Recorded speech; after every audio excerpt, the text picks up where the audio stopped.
Mi nombre es Luis Mesones Medina, para la convención del Centro de Estudios de Educación Emancipadora y Pedagogía Crítica, CEPEC en campaña admirable, presento la ponencia Una reflexión sobre la materialización del Plan Universidad en Casa. Particularmente soy profesor del Programa Nacional de Formación de Educadores, estoy adscrito al Centro de Estudios de la Educación Emancipadora y Pedagogía Crítica. Di clase durante el semestre 2021 en el tercer semestre en las unidades curriculares o particularmente en el Programa Nacional de Formación de Educadores, se llaman básicos curriculares, psicopedagogía, sistema educativo y pensamiento político latinoamericano y caribeño.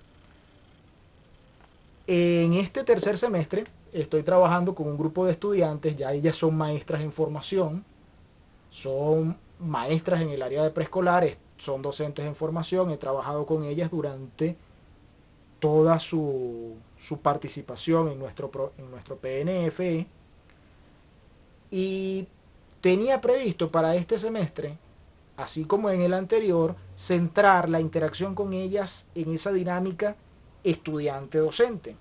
¿Qué ocurrió el día 13 de marzo del año 2020? A raíz de la situación sanitaria de la pandemia por la enfermedad del COVID-19, se produce el decreto de la cuarentena radical y colectiva, y con esta cuarentena quedaban suspendidas los encuentros presenciales. No teníamos cómo trabajar. ¿En qué se centra esta conversación? En una reflexión con respecto a esta actividad de naturaleza práctica para valorar cuáles aspectos de la mediación de la educación a través de tecnologías digitales son aplicables y cuáles otros, no necesariamente relacionados con la tecnología digital, son mucho más eficaces y mucho más eficientes. El centro de la formación siempre es el encuentro entre el docente y el estudiante.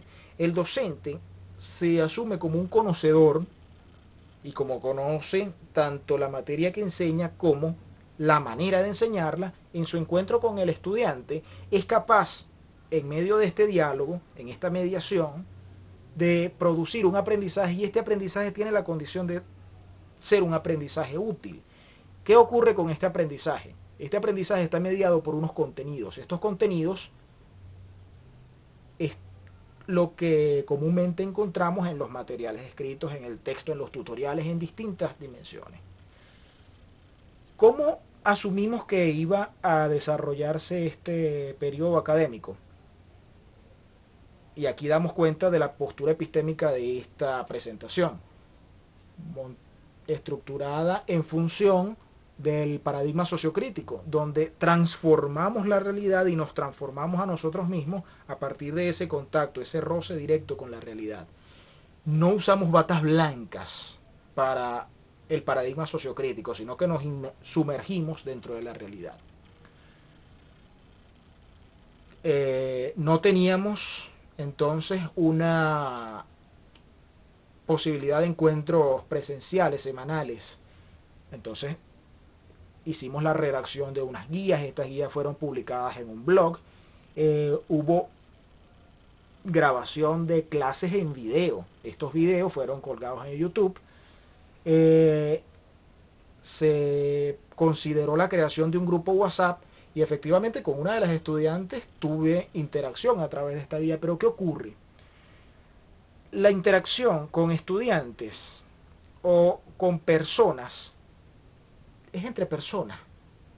El equipo, el dispositivo, es precisamente un instrumento para alcanzar este otro fin. Entonces, de las estudiantes, una sola contaba con un teléfono inteligente.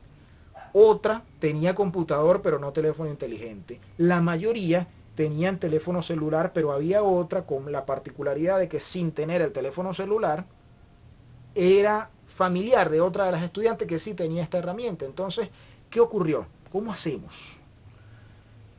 A mitad del semestre, el vicerrectorado de la universidad desarrolla el plan de formación.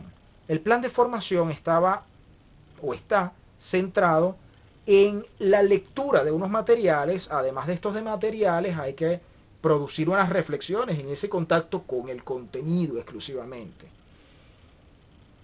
Y faltaría en ese plan de formación esa interacción que sí había tenido con mis estudiantes y que es el núcleo de la formación dentro de la Universidad Bolivariana de Venezuela. Este plan de formación estaba centrado precisamente en la reflexión, no en el uso, en la reflexión con respecto a las tecnologías digitales.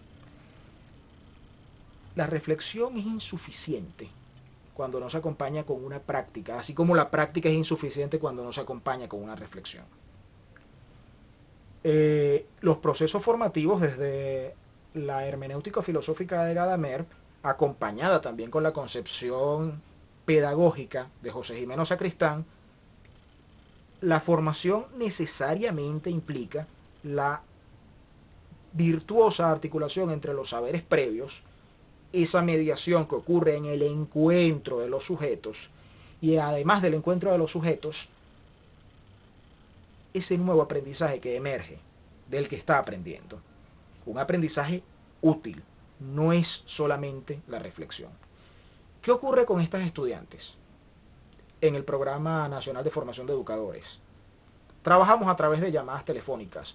Con una llamada telefónica podíamos aclarar dudas, pero estos materiales que al comienzo estuvieron disponibles para que una de ellas lo consultara, que era la que tenía el acceso a los materiales impresos, a los materiales impresos no, a los materiales digitales, para compartirlo con las demás compañeras, estaban centrados en la reflexión de su práctica como maestras, su experiencia como madres y su articulación con el núcleo familiar. Efectivamente, la universidad estaba en la casa.